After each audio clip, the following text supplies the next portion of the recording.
Good morning, everyone. Dillon Warren here with a deck profile from Team PPG FOE. I just came off a second place finish at the 2021 Champions Cup with Shenron. Fell to King Piccolo in the finals. The deck did very good all day leading up to that.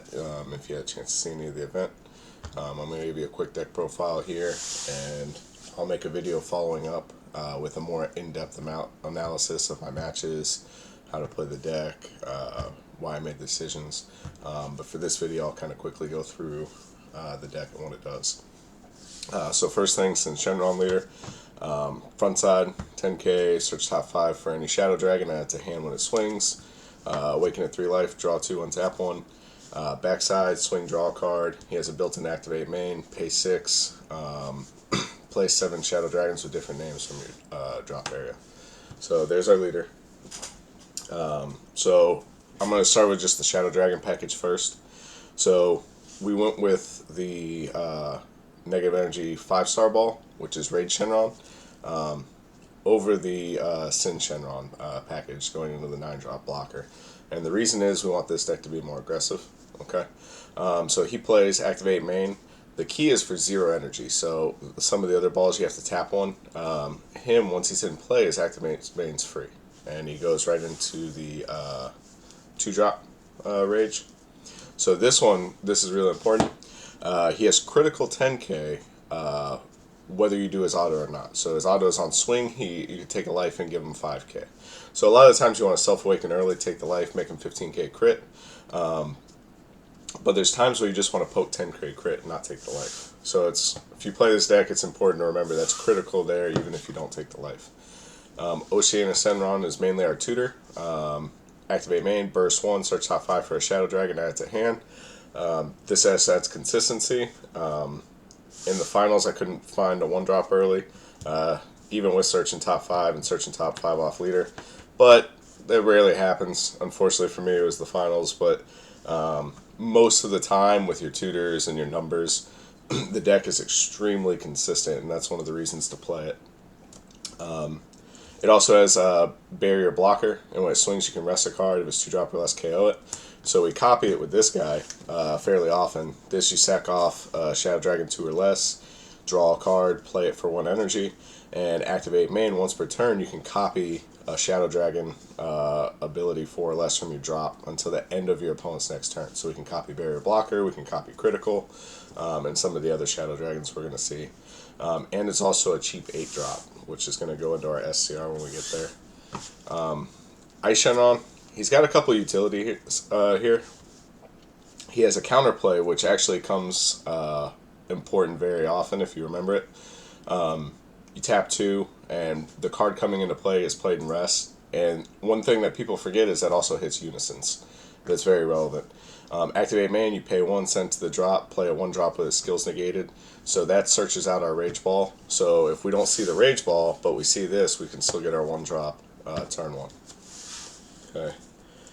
So this was a little bit of a tech option, and it actually came in really clutch for me. This 1-star ball has the activate main. Again, it doesn't cost any energy, and it searches out this guy. So the main relevance of this is, 1, it's a 1-drop 15k attacker if you pitch for this. And the other thing is, like in the finals, King Piccolo kept blowing up my 2-drops, and you need a body to sack for your 8-drop. And sometimes you just run out of low-cost Shadow Dragons. So he just gives me an extra one. And also he goes into this one.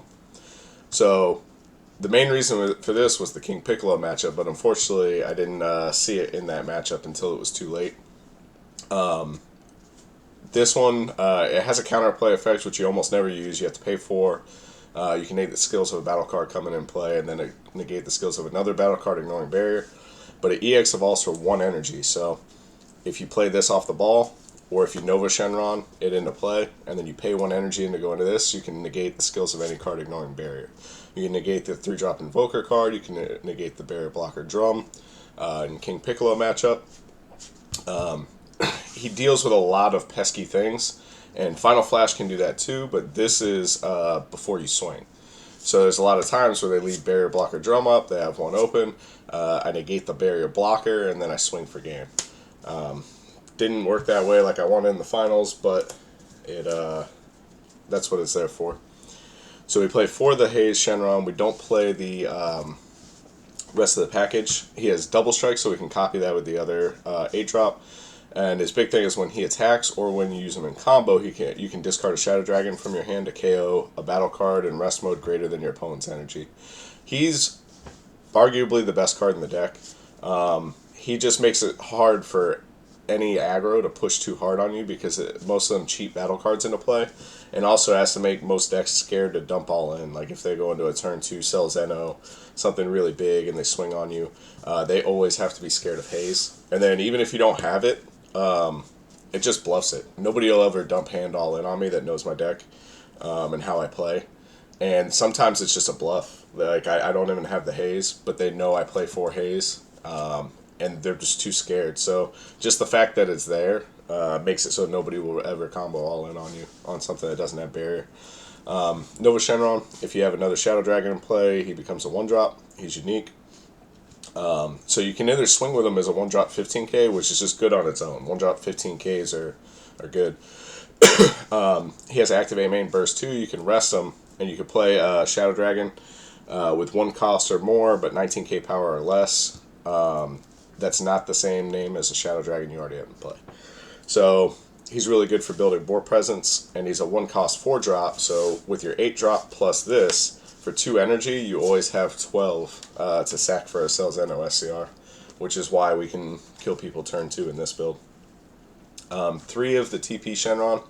I feel like this is the card that I want to cut, but I can't cut it. When you play him, he has unique. Activate main, you can warp 7 mono yellow Shadow Dragons from your drop to play him. You have to have 3 energy to do it. You draw a card. He's a 30k triple strike. I feel like with all the tutors, you could put this to 2, but when I put it at 2, I never see it, and when I put it at 3, I see all 3. So that's one of the bubble cards, but it's just too hard for me to cut it. 3-drop Rage. He evolves over the 2-drop for free, and when he does, he goes to active mode. You rest one of your opponent's battle cards. He's 20k dual attack, but he can't attack leaders. This is really good for clearing boards, resting blockers, resting Kais against Vegex like I did, killing Unisons. You don't want him at 4, you don't always need him, but you also need to have him in the list.